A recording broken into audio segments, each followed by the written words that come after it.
Señor presidente, muchas gracias. Son tiempos de oscuridad e incertidumbre, de miedos y prepotencias. Señora ministra, usted, al más puro estilo izquierdista que se ha impuesto como dogma de comportamiento zafio en esta Cámara, amenazó hace breves fechas a Vox con la siguiente sentencia: si Vox llegara a gobernar, tendrían huelgas y movilizaciones masivas.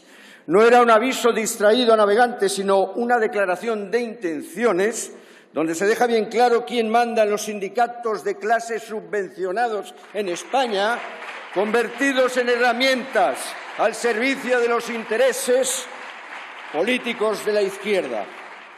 Señora ministra, el lenguaje modifica el pensamiento, efectivamente.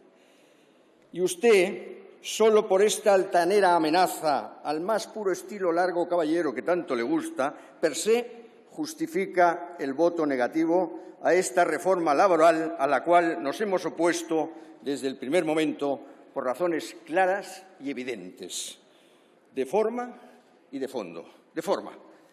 Una vez más, el Gobierno acude a la utilización abusiva del artículo 86 de la Constitución española y la figura del Real Decreto Ley, igual que hizo el Partido Popular en su momento, cercenando la potestad legislativa en una reforma estructural, que no es una cuestión en absoluto menor, tal como tiene señalado el Tribunal Constitucional. Y por el fondo, 5 artículos de modificación, 7 adicionales, 9 transitorias, 1 derogatoria y 8 finales, donde se incorporan algunas de las reformas que se indican en la componente 23 del plan de recuperación presentado a la Comisión Europea. Pues bien, sin entrar en la crítica de los alambicados y vaporosos textos que aparecen en el informe, que admiten una interpretación y la contraria, de ahí que la Comisión los acepte, lo cierto es que la reforma se entiende principalmente en 2 ámbitos: el de la contratación y el de la negociación colectiva. Sucintamente, contratación no es más que un maquillaje nominal de contratos que encarece la misma. Punto.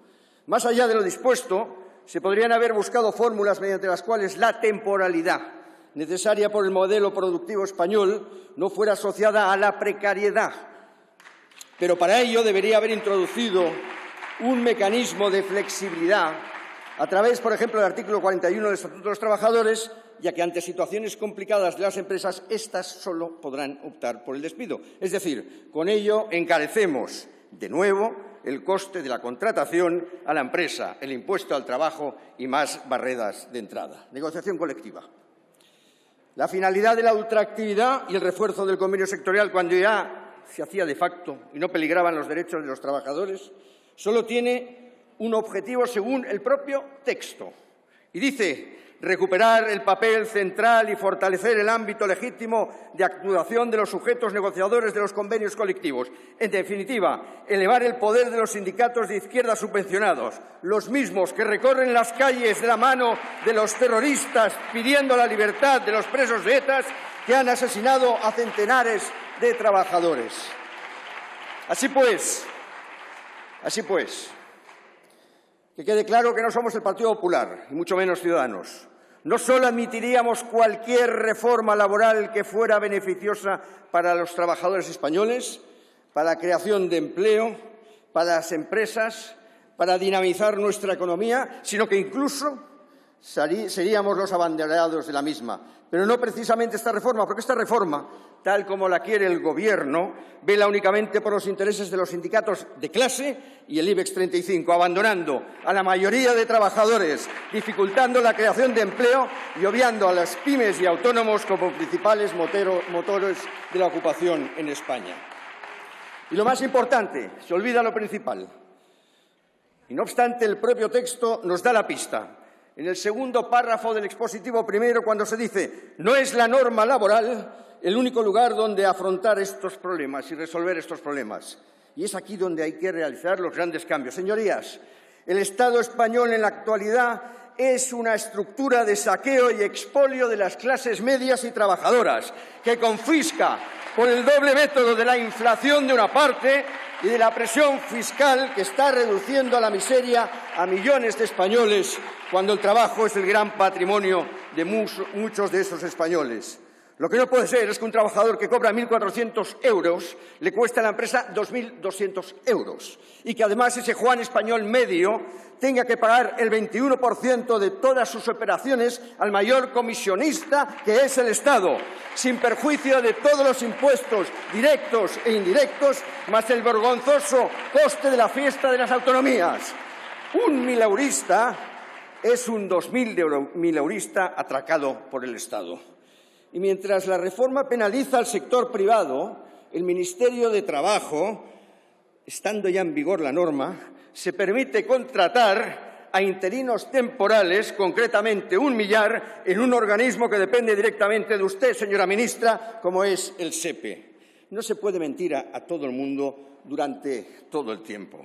En una sociedad de jóvenes engañados sin empleo y nuestros mayores olvidados, que se les obliga a operar con entidades financieras, a contratar tarjetas bancarias y ni siquiera pueden contar con la sonrisa del cajero cuando van al banco para mayor gloria de digitalizaciones y agendas internacionales. Son aquellas pequeñas cosas que no matan ni el tiempo ni la ausencia.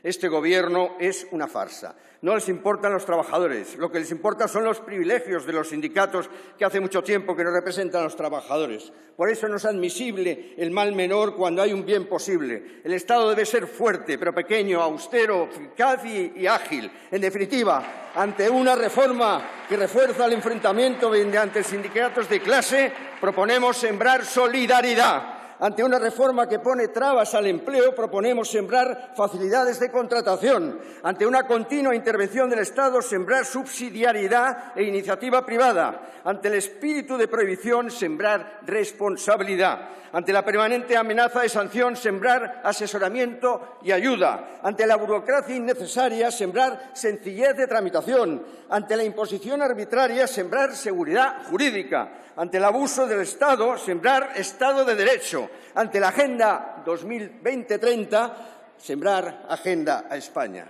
Damas y caballeros, sabemos el camino para crecer sin miedos, vivir en paz y afrontar el mañana con optimismo. La bandera está en alto y no es un partido, es un movimiento y se llama Vox. Muchas gracias, señor presidente. Muchas gracias.